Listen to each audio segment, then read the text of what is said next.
Side Hustle Show 184, how to create, market, and sell your first online course, even if you don't have a big audience. Welcome to the Side Hustle Show, where aspiring part-time entrepreneurs learn how to turn their side hustle dreams into reality. Because your 9 to 5 may make you a living, but your 5 to 9 makes you alive. And now, your host, Nick Loper.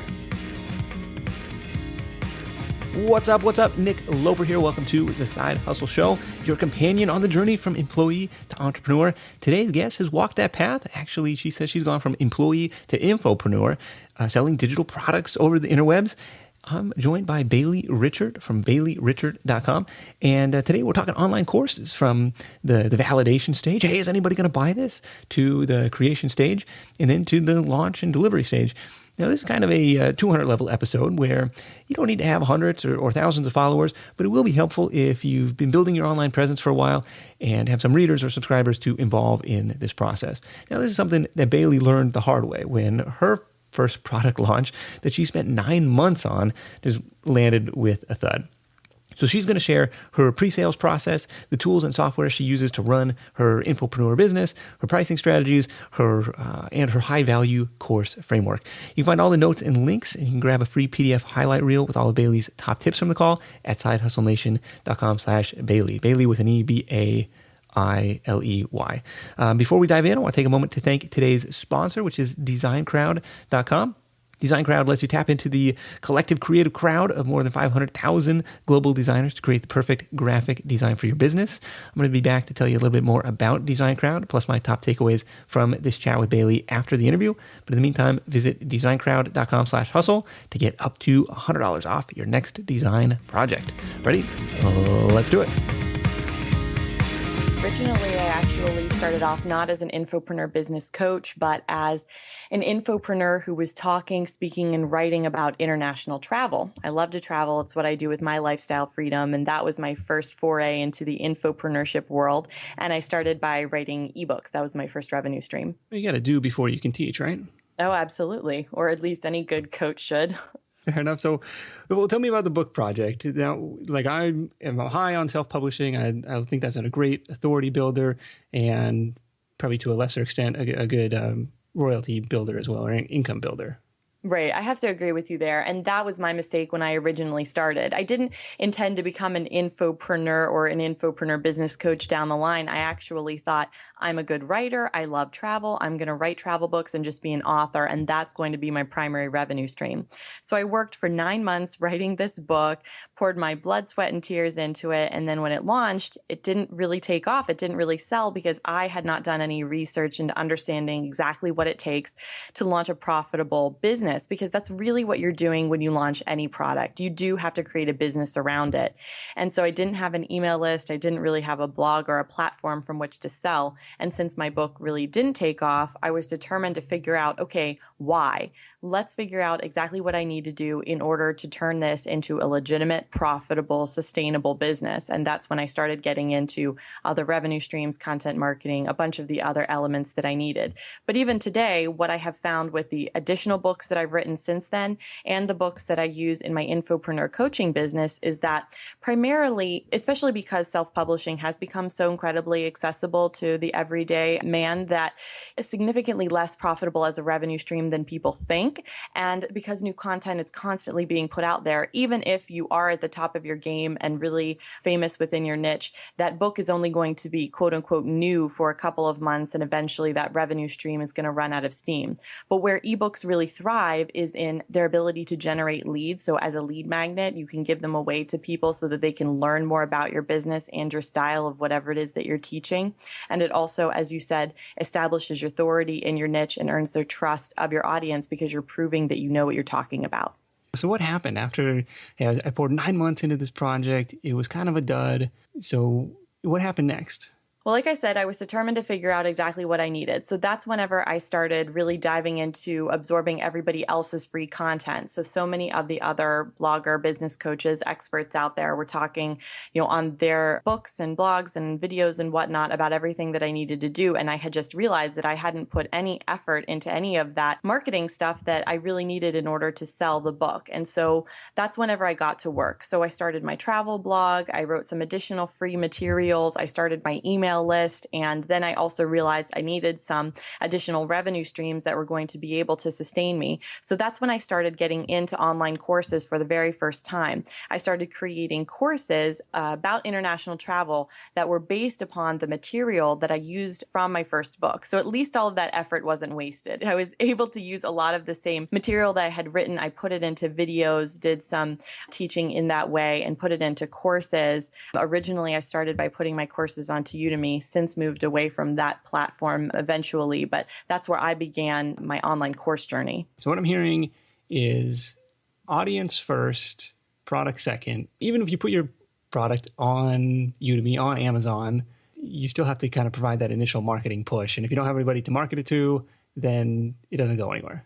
I completely agree with what you just said. And that's what I didn't have is I didn't have an audience when I launched my book. And the problem that you run into is at least twofold. The first is that you have absolutely nobody to sell your book to or your product to. So whenever you put it out into the market, you basically only can share it on Facebook, tell your friends and family, and say, hey, guess what? I wrote a book. And how many, copies can your mom really buy? And then the problem with not having an audience also is that when you don't have one, you tend to put out material that you think people want to buy. And you don't necessarily provide them with the material that these people do want to buy. When you do have an audience, you are better able to go to them and say, hey, I'm thinking about creating this product and I want to know if this is what you guys would buy, and you can actually bounce ideas off of them. More formally, we call that pre-selling. Okay, well, let's talk about that for a second. So say I've got my blog, I've got 100 visits a day, I've got 100 people on my email list. I'm starting out, but I have a little bit of traction. What kind of validation process do you go through at that point? Like I'm thinking about putting this course out. What do I do next?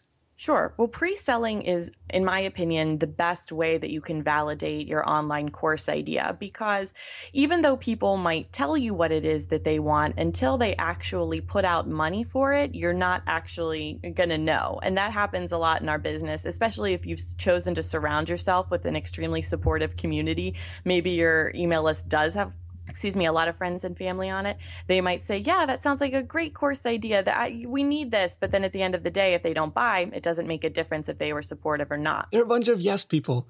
Yeah, exactly. Well, sometimes, I feel like in infopreneurship, we do have that kind of community that's really supportive. I'm in a ton of Facebook groups for entrepreneurship, and I see that all the time, and that's really great.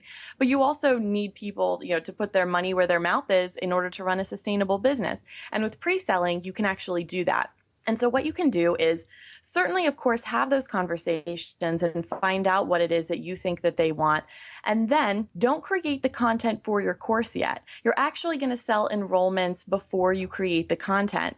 And this is going to save you a lot of time and effort and a lot of frustration if your course ends up being a dud and nobody actually wants to buy it. So from a technical perspective, what that looks like is setting up a full sales page that explains what exactly the course is, what the benefits are going to be, what the videos are going to be, what they're going to learn.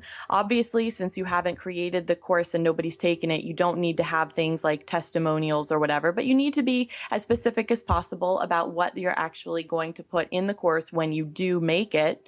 And then you have to connect that to a payment gateway. So it completely depends on what platform you're using, of course, but you have to have the ability to actually collect sales.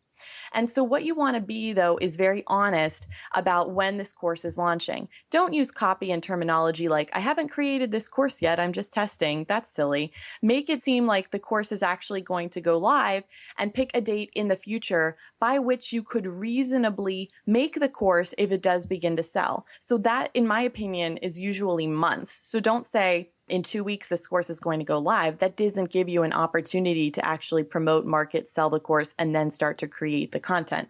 So you want to set up a timeline for yourself For me, sometimes it even ends up being 3 to 6 months in the future, by which you can say, this course is going live December 1st or something like that, if you start in the summer, for example.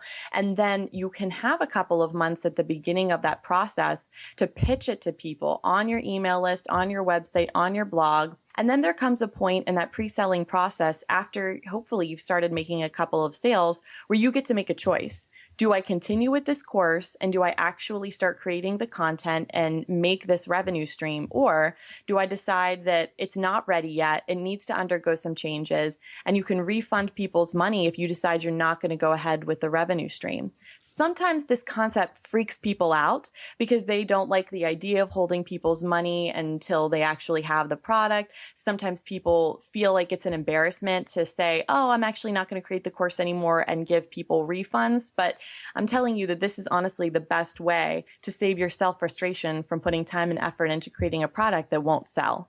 What do you do for the payment processing? I mean, we don't need to get too nitty gritty into the details, but like just Gumroad or a PayPal button to say, hey, I'm in, or do you do like special like beta pricing, or do you just, hey, this is the price, take it or leave it?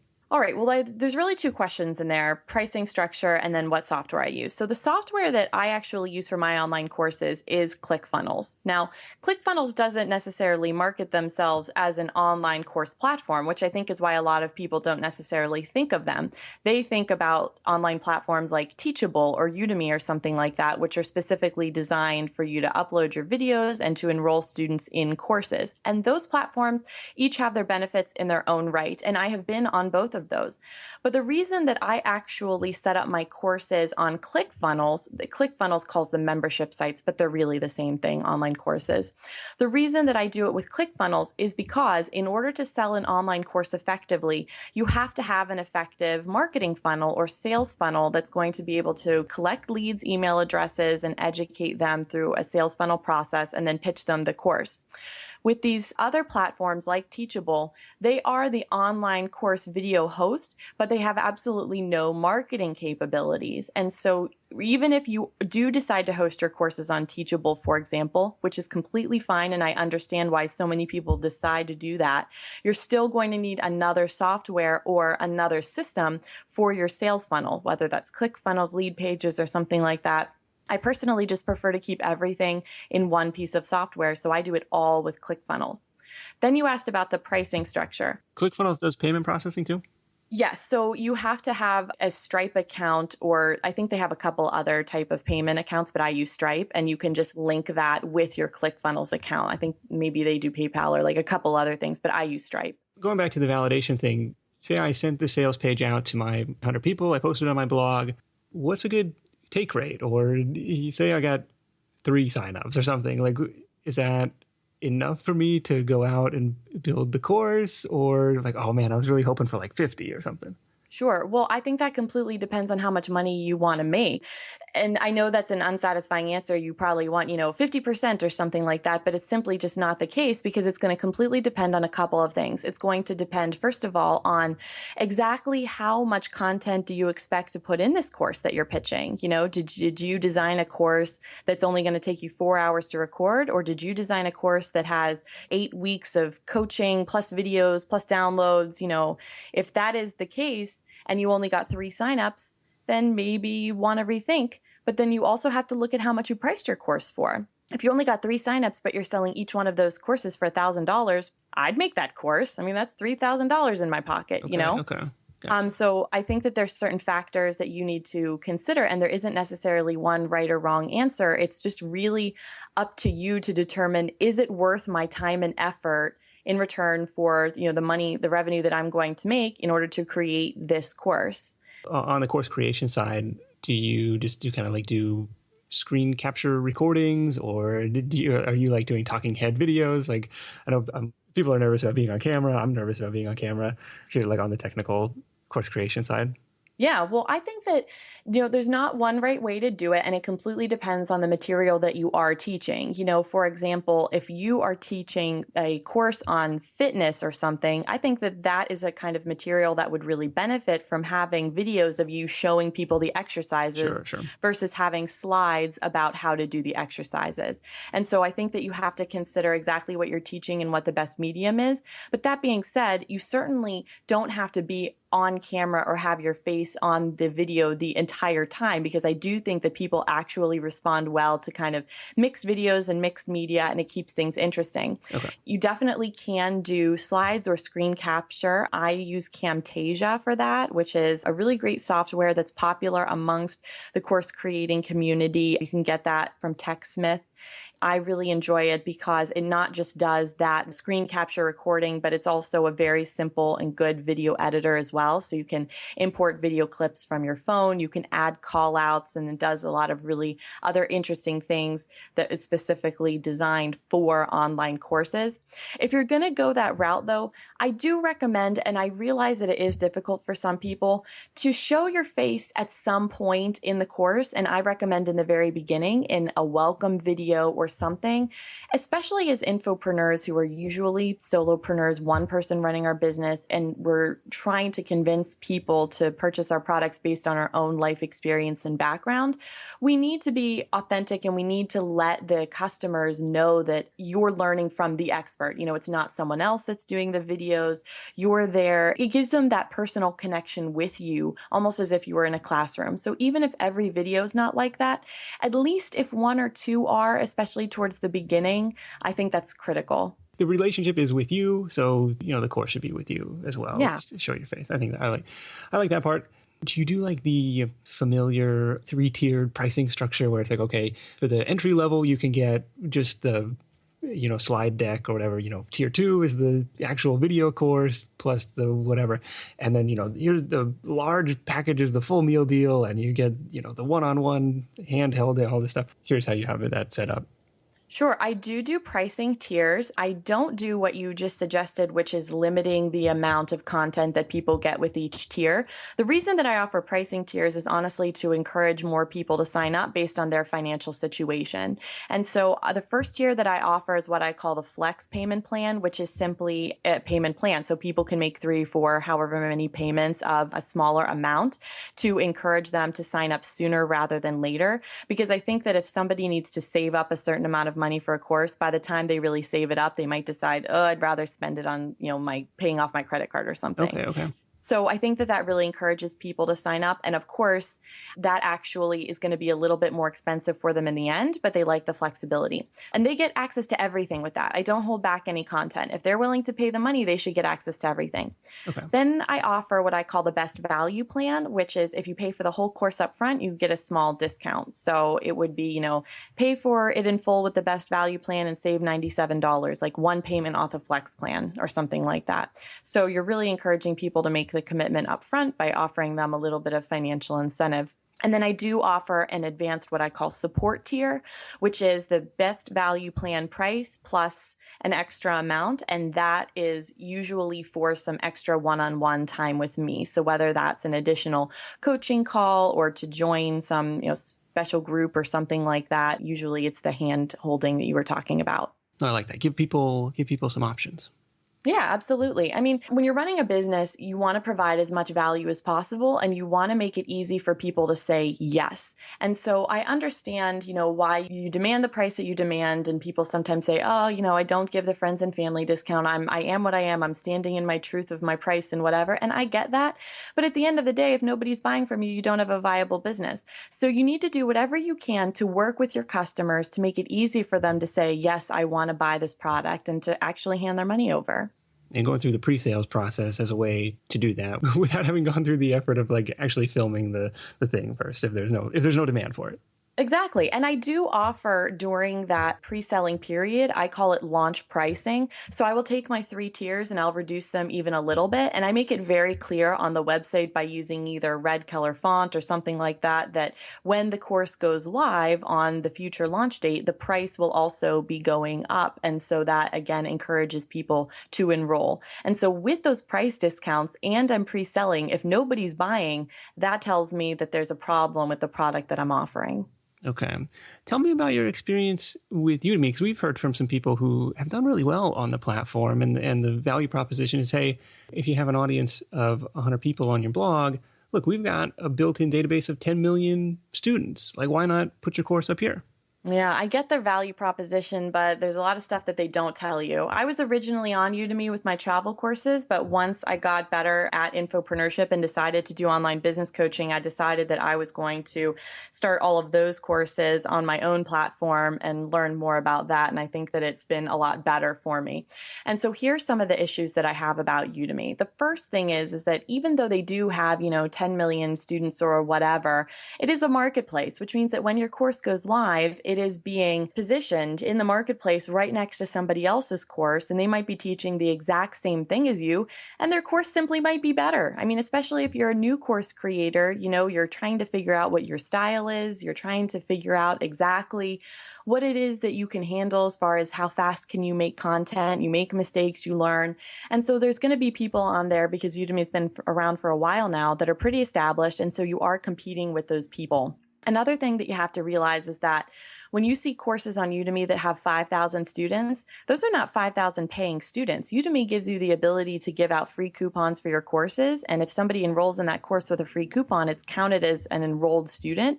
And so that course that has 5,000 students might have, 50 paying students or no paying students. And you really have no way of knowing, because those people that enrolled for free can leave comments and testimonials just as if they were a paid student. That's one of the things that I thought was a little misleading for me, is that when I first decided to get into courses, I saw, wow, people in the travel section on Udemy, I have 5,000 people and they're only selling their course for $10. I can be making a killing. And I didn't realize, oh, that's because everybody got these courses for free. It's a way of gaining social proof for your course and also getting testimonials and things, but you're not really generating revenue. And then the final straw for me with Udemy, it was really frustrating, was the fact that they really have complete control over the pricing. So originally they let you price your courses at whatever you wanted. I think maybe there was a certain upper tier, but I mean, it was really high. Mm-hmm. And so it wasn't such a problem in the beginning. But recently, I think it was around last year or something like that, because since I had courses on Udemy, I made them private, but the students are still enrolled, so I still get emails from Udemy. But they said, we're changing the way that we do pricing. Now, the most you can charge for a course is $50. And this is across the board. Every course, the max you can charge is $50. So it totally shifted the dynamic of how Udemy worked, because now you had these people who were making a killing and a living selling their courses for $4.99. All of a sudden, they're now being reduced to $50. And so my courses were a little bit pricey as well, and they got reduced, and they just started putting all these restrictions on you left and right about what you can do and what you can't. And man, it got to be too much. And so I decided I was better off hosting my own. Yeah, I know I've seen a pretty steep decrease in Udemy since their pricing shift. So curious to see how it all plays out, how the dust settles on that one. Can you walk us through a launch sequence, either from your travel business, your infopreneur business, or from one of your students, on like, hey, this is what I got done. Like this was the audience size that I had, and this is how I pre-sold it. This was the course that I created, and this is how much I made. Sure, absolutely. Let me talk you through my high value Course Academy course, because we're talking about courses. What I encourage people to do is to create what I call high value courses, because the online course industry is getting a little bit crowded. Doesn't mean you can't be profitable, but it just means that you need to stand out. And so instead of creating just a course that has just videos and that's it, I encourage people to create high value courses, which I define by adding extra value in some way, whether that's lots of extra bonuses, one-on-one coaching time, a private Facebook group, whatever it is, that you're getting more than just the videos in the course. And so that's what I teach in high value course academies. So what that is a program. It's like a hybrid program. You get online course videos, but you also are in this group weekly coaching program.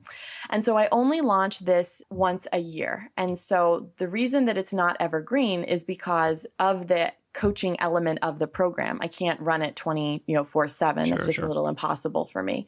So I only run this once a year. So what this basically looked like when I ran it the first time is I came up with the idea. I created the sales page in ClickFunnels. I linked the payment plan, decided when I was going to host the coaching. I mean, I had the dates all set up like 6 months in the future. Okay. And then I basically had what I would call in the beginning like a soft launch. And so I didn't go into this crazy, like excited, oh my God, I'm launching this new course, everybody should sign up kind of mode, because I was pre-selling. Like I was interested to hear people's feedback. I was interested to see, do people want this kind of thing? And so what I did in the beginning was I literally just kind of shared the sales page with my community. Like it wasn't really a funnel or anything like that. I simply said, hey guys, I'm thinking about creating this course about courses because you guys are always asking me about it. I know you want to profit with courses. And so I think we should do this. What do you guys think? So I got their feedback and I got a lot of good comments, and I didn't get, any immediate sales from sharing that sales page first, which I wouldn't necessarily expect because you haven't primed anybody to buy. And the price on this particular course is kind of high due to the coaching element that's involved. Okay. So there was an option for people to buy. Nobody did. How many people saw this, do you think? I'm several hundred. People who you'd found your blog. Yeah, people that were on my email list, people that were on my blog, people in my Facebook group, like that kind of thing. And that's fine. I mean, nobody bought because we don't often go to a sales page and just hit the buy button. Like there's a reason why we buy. It's the reason that we do sales funnels and we do launch sequences is because things like scarcity, training, blah, blah, blah. And so nobody bought, and that's totally fine. So I took people's feedback, I implemented, came back, and then I decided, all right, I think this is really ready now. This has incorporated the changes that people had said they wanted. And I know that everyone is still really interested, and they've all told me that, all right, they're thinking about buying, but we're still in pre-sale phase. I didn't create any content because nobody's put any money down. So there's still no point in me getting to the creation phase, especially when the course isn't going to launch for another 5 months still, And so what I did next is then I started working on the actual sales funnel. And so the sales funnel that I created is the same one that I used to launch it basically every single year. Why reinvent the wheel if it works? So what I did is I created some free content. So I have this, what I call the Course Creator Collection, which is just a bunch of PDF resources that you can download from my site. And it's an ebook about how to create, how to launch a high value online course, the tools that you need, what is a high value online course, this kind of stuff. And so that, of course, because it was free, got gobbled up by everybody. So what happens whenever you send out this free thing and everybody enrolls? That's the attract phase of your sales funnel. Then you have an opportunity to educate them. You can't expect everybody that downloads the ebook to actually sit down and read it. That would be nice.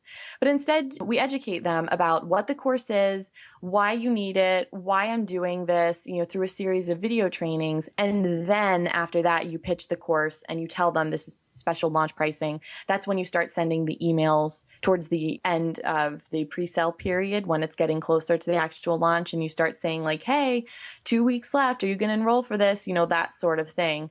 And then by that point, I had made enough sales that I decided, this is definitely worth it. I'm going to go ahead and commit to doing this. Okay. Attract, educate, pitch. Yeah, pretty much. I have some videos on my YouTube page about like a generic sales funnel in general. And basically I say that there's 4 steps to the sales funnel: attract, interact, which is the educate stage. So whether that's sending them a bunch of like emails in an email course, video training, webinar, and then pitch your first sale. And then the last one is upsell. So that could be approaching people one-on-one to encourage them to sign up for your coaching, or you upsell them a second product in your funnel. It could mean a lot of different things, but that's basically the way that I launch and sell my courses. Okay. How'd that launch do? The first year that we did it, it made several $1,000s. So that was pretty good. Nice. Okay, cool. So you mentioned, hey, this is an open and shut kind of course deal, which seems to be a popular way to go.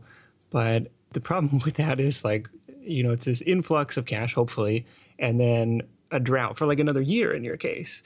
So I'll give an example, like Kevin Lee is a member of the Side Hustle Nation community. He's like, hey, I've got this cool community for product managers, I think, where he's like, I got laid off from my job. So he was all down in the dumps. Next month he emails me, dude, I made $12,000 selling a course to my community of product managers. Like, dude, that's awesome. The next month, he's like, now what? It was like an open and shut kind of thing. And like everybody who bought. And it's like, well, what do you do to kind of keep the momentum going on these things? Yeah.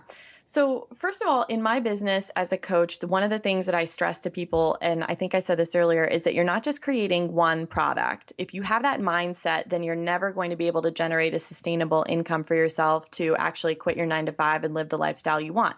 You're creating a business. Of course, you create one product first, but then over time, you're going to create a couple of revenue streams. I mean, most successful, sustainable infopreneur businesses have multiple revenue streams, whether that's multiple courses or courses in coaching or whatever. And so what you're talking about is how to get past the feast or famine, issue that a lot of infopreneurs handle.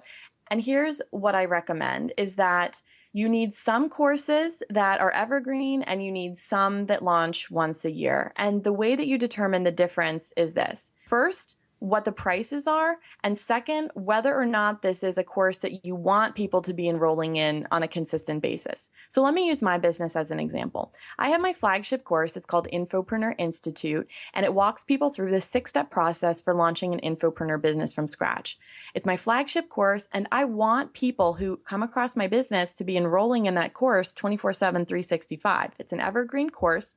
And the reason that I want them to be enrolling in that course is because I want them to be excited about infopreneurship. I want them to learn the basics. I want them to be committed. And that course is an overview course. It preps people to understand why it's so important to grow your email list, to launch a course as a revenue stream, to write an ebook.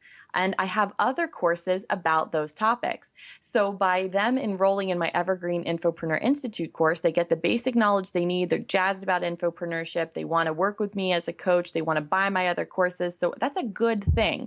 Also, the price point on that course is a little bit lower than my other courses to make it more accessible for people to enroll during the year whenever they want to.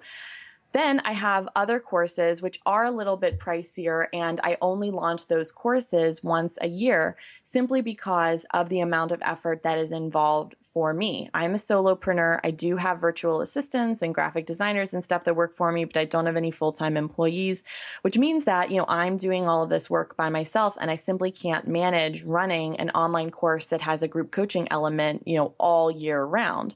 Because of that, I do price the courses a little bit higher. It's something you also need to consider when you're doing your course pricing is saying, okay, realistically, if this is going to be my primary income source for the next 3 months until I launch a new product, how much money do I need to get me through? We were talking earlier in this interview about pre-selling, and you said, how can you determine if it was worth the while for you to create the course if you only got 3 sales? Well, if you did the math and you only need $3,000 to get through to, the next product that you're launching or whatever, and you made $3,000 in pre-sales, maybe that's enough for you. Maybe you decide it's not and you need to have $6,000 in order to be able to move forward. That depends on how much it costs, depends on your lifestyle, cost of living, that sort of thing. Like that's a personal decision. But you can look at your other revenue streams in combination and say, well, I'm bringing in $2,000 a month with my Evergreen courses and I'm going to launch this. And last year we made, $10,000 or whatever. And so my list has grown double. I think we're going to make more. So, I can afford to price it like this and we can accept this much in pre-sales. You kind of have to figure out that equation for yourself, but that's how I kind of look at the decision whether to make something evergreen or sort of launch it once. This is something that I ask everybody who creates content online. Is like, how do you figure out what content to give away for free, right? I got to put something out there to attract people to me in the first place, content marketing component of this. And what do I put behind the paywall? Like, how do I make that distinction? That comes up over and over again, something I struggle with as well. Sure. I firmly believe in infopreneur businesses in using what I call frameworks, which is either a step-by-step process or an acronym, or maybe it's a diagram, like a picture or something, or an extremely simplistic way to explain what it is that you're going to teach. And I firmly believe in giving away, 80 to 90% of your content for free. Because these days, everybody's a content creator and we're all putting stuff out there. And you're only going to come across as a potential charlatan if you seem like you're holding a lot of stuff back. The way in which you gain customers, even though I know it sounds counterintuitive, is to give away your secrets. Tell everybody what you know. Because the truth is, information is going to be free because if people don't get it from you, they'll give it to somebody else. But implementation is hard. Implementation is what people pay for. And so the thing about my online, coaching business, for example, is that I can talk to people about how to launch an online course all day, but when they go to do it themselves, somehow it always is like way harder than they ever anticipated, right? And so you need to make it clear what it is that you teach and how it is that you teach it with a framework, and give all of that away. So in my ebook, How to Launch a High Value Online Course, I have a 20-step process, and I tell you exactly what to do step by step. I don't hide anything back. And people know and appreciate that because they know that I actually can deliver upon what I'm saying. And then in the online course, I show the implementation. So through the videos and the coaching that I do, I actually say, okay, in step 5, I told you create a sales page. Here's how you do it. I'm going to show you. I'm going to walk you through. I'm going to show you how to design. I'm going to give you information about how to upload your pictures. I'm going to walk you through how to connect your payment gateway, that sort of thing. So I generally think give away the information for free, charge people for the implementation. Very good. Bailey, thank you so much for joining me. It's BaileyRichert.com. Let's wrap this thing up with your number one tip for Side Hustle Nation. I would say that if you want people to buy your courses and if you want people to trust you as an infopreneur these days with so much competition out there, you need to provide value, value, value. So don't think that it's just enough to create an online course that has video. You need to give people more and more and more and give them a reason to say yes. Make it easy for them to say yes by adding that value. Awesome. Thank you so much, and we'll catch up with you soon. Thanks so much for having me. This edition of The Side Hustle Show is brought to you by designcrowd.com. When you need design work done in your business for a logo, a banner ad, a book cover, or even a website. Like if you take a look at Bailey's website, beautiful website. She obviously has put a priority on design. So where do you go? With Design Crowd, you can actually get several designers submitting their own concepts and ideas instead of trying to do it yourself or hiring just one freelancer. So how it works is if you visit designcrowd.com, you're going to post your job description, basically, hey, what you need designed. Then Design Crowd invites its crowd, that's where the crowd comes from, of 500,000 designers to respond with their own ideas. Now, over the course of the next week or so, a typical project is going to receive 60 to 100 plus different designs from designers all around the world. Now, when the contest ends, you pick your favorite and approve payment to the designer. And if you post a project and you don't find any designs you like, Design Crowd has a money-back guarantee. Here's the cool deal. Side Hustle Show listeners can get up to $100 off your next design project if you go to designcrowd.com/hustle, or if you enter promo code HUSTLE when posting your project on Design Crowd. Okay, so my top takeaways from this chat with Bailey. Number 1, audience first, product second. An infopreneur without an audience is kind of like a car without any gas. It's not going to get very far. And I know the Tesla people are like, hey, I'm getting 200 miles. But I actually think this is a unique advantage of building this type of business as a side hustle, because it might be a while before you can ring that cash register. And during that time is when your employer is kind of silently bankrolling this whole operation. So that's takeaway number 1. Takeaway number 2 is having people pull out their credit card is the only real validation. You know, that's something that I learned this summer when I tried to host my first paid live event, a one-day private mastermind. A bunch of people had said, yes, that sounds awesome on the survey that I sent out. But when it came time to plunk down the cash, different story. Number 3, charge for implementation. I thought Bailey's explanation of what to give away for free and what to charge for was one of the best that I've heard, and I ask that question all the time. So it's like, hey, follow this course step by step, implement what I tell you, and get this outcome at the other end. It's a little bit different from the self-guided nature of like free blog content. So charge for the implementation. I really like that one. So what do you think? As always, you can share your top takeaways in the comments over at sidehustlenation.com/Bailey. And while you're there, be sure to grab the free PDF highlight reel summarizing all the nuggets we covered in today's episode. Thank you so much for tuning in. Until next time, let's go out there, make something happen, and I'll catch you in the next edition of The Side Hustle Show, where I'm breaking down 8 lessons I've learned from 8 years as a full-time side hustler. Hustle on. Thanks for listening to The Side Hustle Show at www.sidehustlenation.com.